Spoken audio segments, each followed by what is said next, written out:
क्या आपके अमरूदों में भी फल ड्रॉप हो रहे हैं? कलियां तो बहुत आ रही हैं, बेर के आकार के फल भी बन रहे हैं, लेकिन फल ड्रॉप हो रहे हैं इस तरीके से। ये आप देख सकते हैं। तो अगर आपके खेत की भी यही स्थिति है तो आज इस वीडियो में आपको वो 5 कारण बताऊंगा जिससे फल ड्रॉप होते हैं। सबसे पहले एक बात समझना बहुत जरूरी है, पौधा हमेशा अपनी क्षमता से ज्यादा कलियां या फूल बनाता है और बाद में वो खुद तय करता है कि कितने फलों को वो पोषण दे पाएगा। तो फूल ड्रॉप होना, कलियां ड्रॉप होना एक सामान्य बात है, लेकिन जरूरत से ज्यादा अगर आपके कलियां या फूल ड्रॉप हो रहे हैं तो फिर चिंता का विषय है और इसका कारण जानना बहुत जरूरी है। अमरूद में फल ड्रॉप होने का पहला कारण है कमजोर पौधा।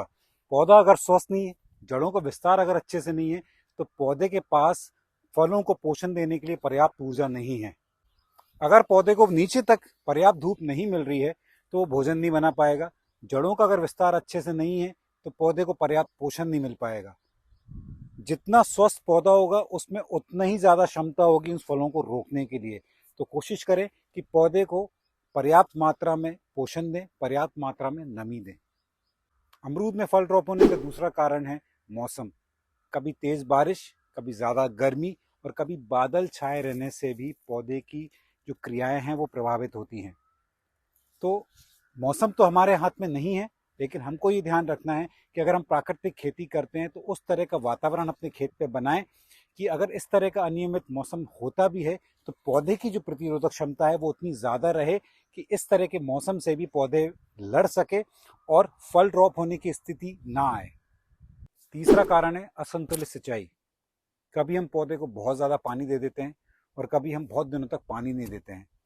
इस कारण से भी पौधे एक तनाव की स्थिति में आता है। पौधे को समझ नहीं आता है कि वो अपनी ऊर्जा पौधे की बढ़वार में लगाए या फलों को रोकने में लगाए। तो हमेशा आप ये ध्यान रखें कि जब भी आप सिंचाई करें, सिंचाई ज़्यादा भी ना करें और कम भी ना करें। एक वापसा वाली जो एक कंडीशन होती है, सॉइल एरेशन की जो कंडीशन होती है, उस स्थिति को आप मेंटेन करके चलें ताकि पौधे पे कोई भी स्ट्रेस ना पड़े। चौथा कारण है अत्यधिक नाइट्रोजन। जब भी पौधे को अत्यधिक नाइट्रोजन मिलती है, पौधा एक वेजिटेटिव ग्रोथ स्टेज में चला जाता है, यानी कि बढ़वार वाली स्थिति में चला जाता है।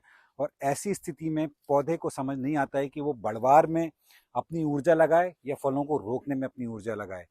तो हमेशा आप ये ध्यान रखें, जब भी आप पोषण दें, संतुलित मात्रा में पोषण दें ताकि अत्यधिक पोषण के कारण भी फल ड्रॉप ना हो। और अत्यधिक नाइट्रोजन एक बहुत बड़ा कारण है फल ड्रॉप होने का।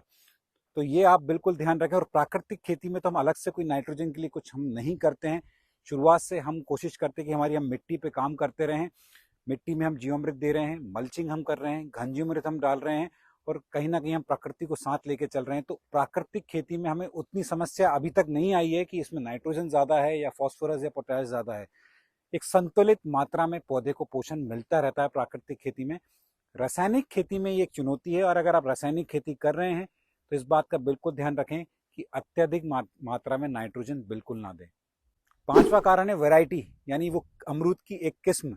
उदाहरण के तौर पर मेरे साथ आप ये देख रहे हैं रेड डायमंड अमरूद, और रेड डायमंड अमरूद में अगर अधिक तापमान है तो फल ड्रॉप होना निश्चित है। और इसलिए हम इसमें बरसात की फसल नहीं ले पाते हैं, क्योंकि जब कलियां बनने का समय आता है वो अप्रैल मई की जो गर्मी होती है, उस गर्मी में इसके जो कलियां, इसके जो फल हैं वो सेट नहीं हो पाते हैं, वो ड्रॉप हो जाते हैं।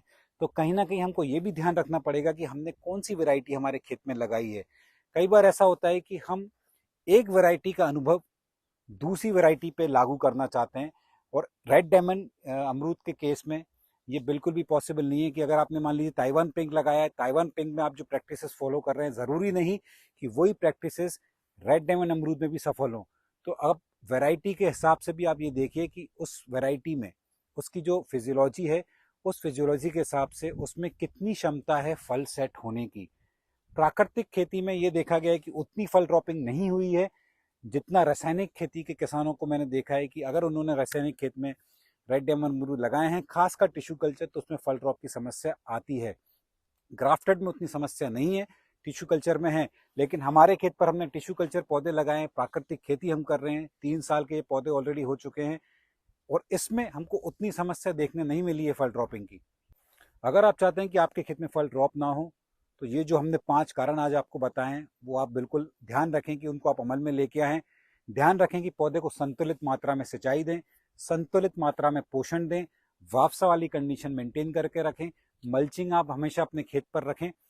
और इस तरीके से जब आप एक संतुलित मात्रा में सारी चीज़ें करेंगे तो निश्चित तौर पर आप अपने अमरूदों से अच्छा खासा प्रोडक्शन ले सकते हैं और जो फल ड्रॉप की समस्या है उसको बहुत हद तक दूर कर सकते हैं।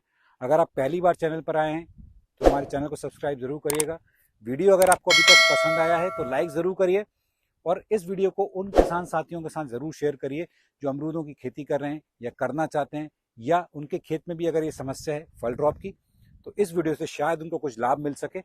इसी तरीके से आपका प्यार और आशीर्वाद बनाए रखें। बहुत बहुत धन्यवाद।